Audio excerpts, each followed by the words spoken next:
He called me his sanctuary, his private paradise away from his public life. For 3 years, I believed I was special. Then, a message from her changed everything.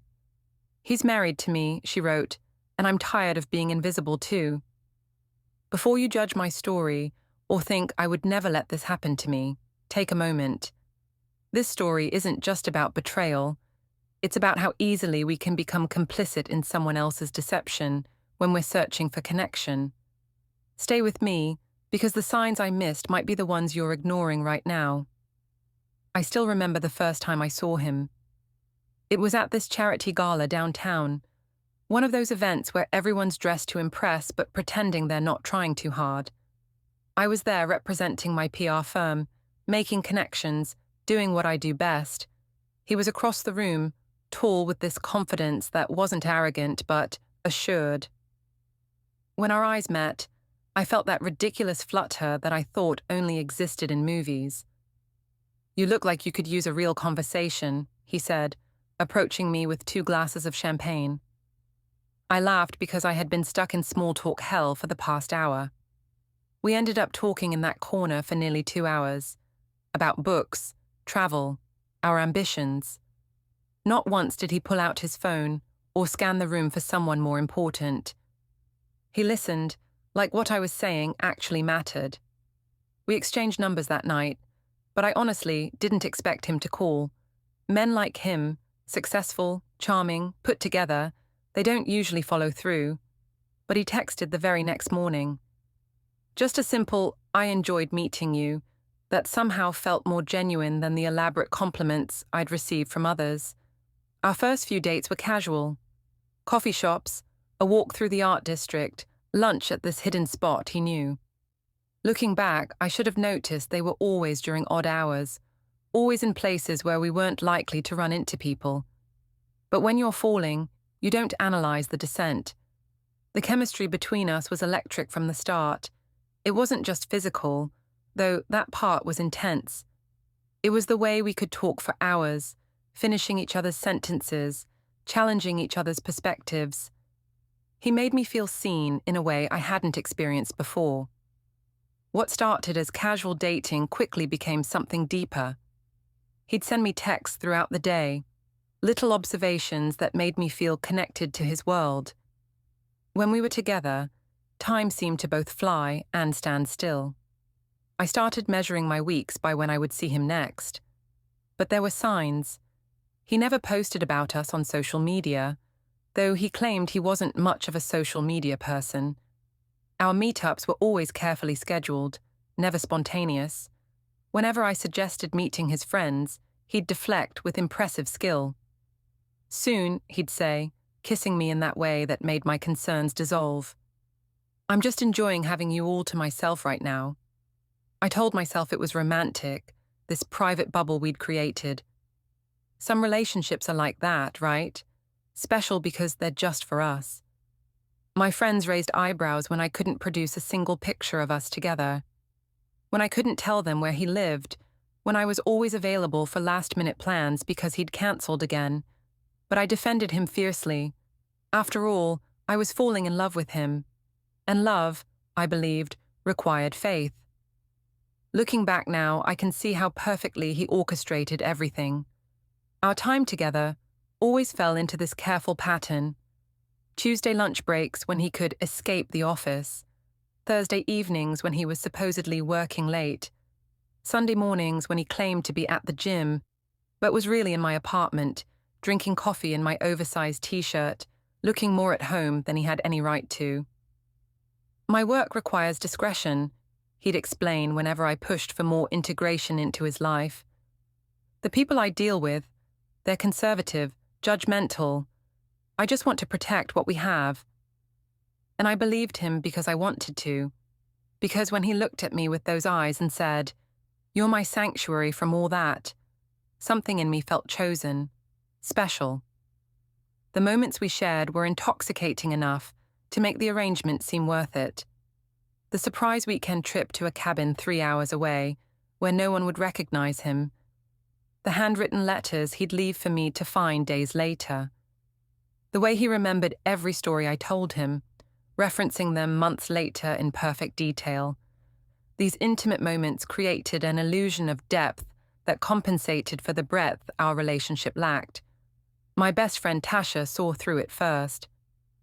"When a man keeps you hidden, it's not because he's protecting you," she said one night over wine. "It's because he's protecting himself." I dismissed her concerns, even grew distant from her. After all, she just didn't understand our unique situation.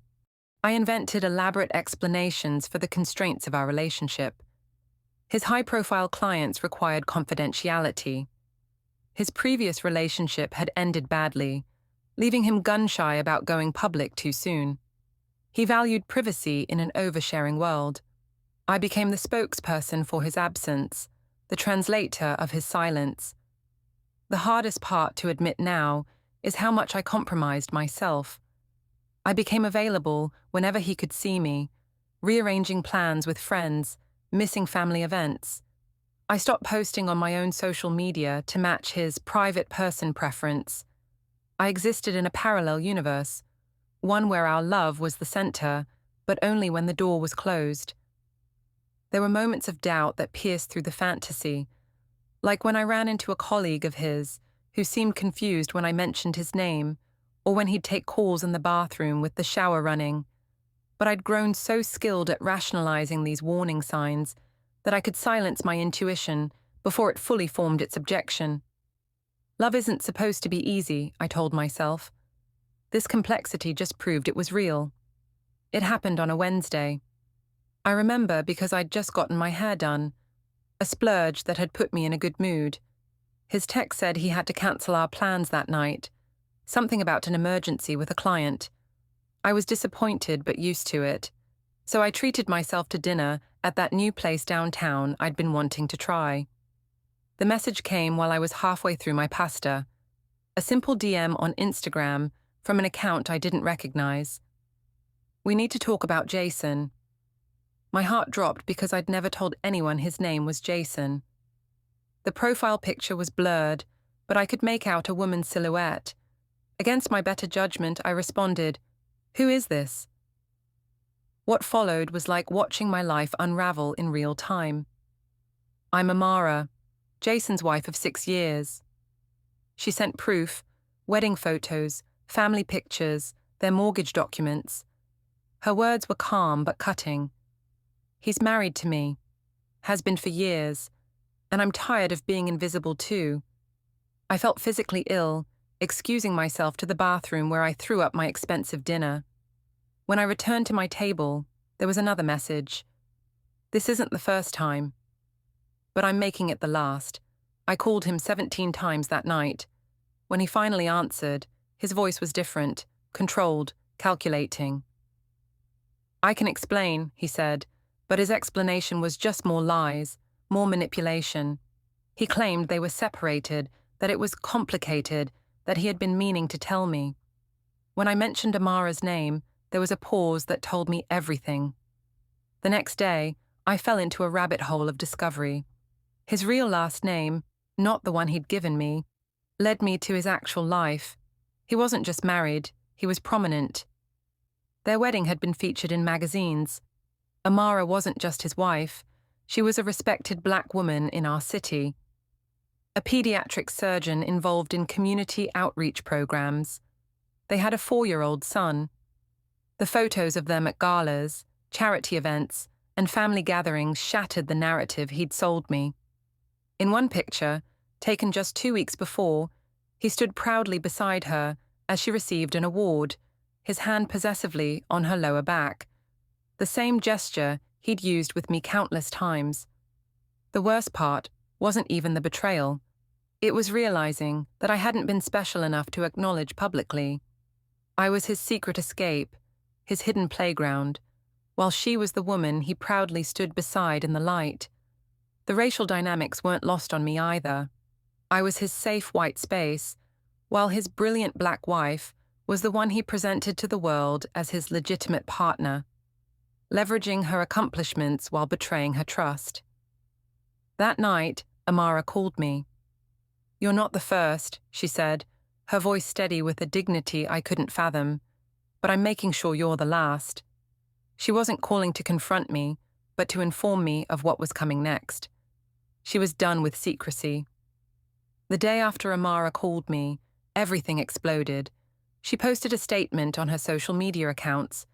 Eloquent, powerful, and devastating. She didn't name me, but she named him and what he'd done. I share this not for sympathy, she wrote, but because silence protects the wrong people. Within hours, it was everywhere. His colleagues, their friends, our entire community was talking about it. Jason's carefully constructed image crumbled overnight. The respected businessman, the community leader, the devoted husband and father, all revealed as a facade. His phone was disconnected. His social media went dark. I learned later that he'd fled to his parents' home in another state. 3 days after the post, Amara asked to meet me. I was terrified but knew I owed her that much. We met at a quiet cafe across town. I expected anger, accusations, tears. Instead, I found a woman with a composed dignity that made me feel small in comparison. "I need you to understand something," she said, stirring her tea with meticulous precision. "This isn't about you, or even about him, really. It's about me refusing to be complicit in my own erasure any longer." She explained how she'd suspected his affairs for years, but had maintained silence to protect their son, her career, the charitable foundation they'd built together. "As a black woman," she said, "I've spent my life being told to be twice as good to get half as far. I thought that included swallowing my pain to maintain appearances." What struck me most was realizing how different our experiences of him had been. While I'd been hidden away, a secret pleasure, she'd been on display. The accomplished black wife who made him look progressive, connected, enlightened. Neither of us had been loved authentically. The conversation shifted something fundamental in me. This wasn't the simple story of a cheating man I'd imagined. It was about power, visibility, racial dynamics, and the different ways women are valued and devalued. Amara had been his public trophy, even while he betrayed her. I had been his private escape, while he denied my existence. The media coverage was brutal. Local news picked up the story because of their prominence in the community. Professional consequences followed swiftly. The charity board he sat on asked him to step down. Clients began distancing themselves.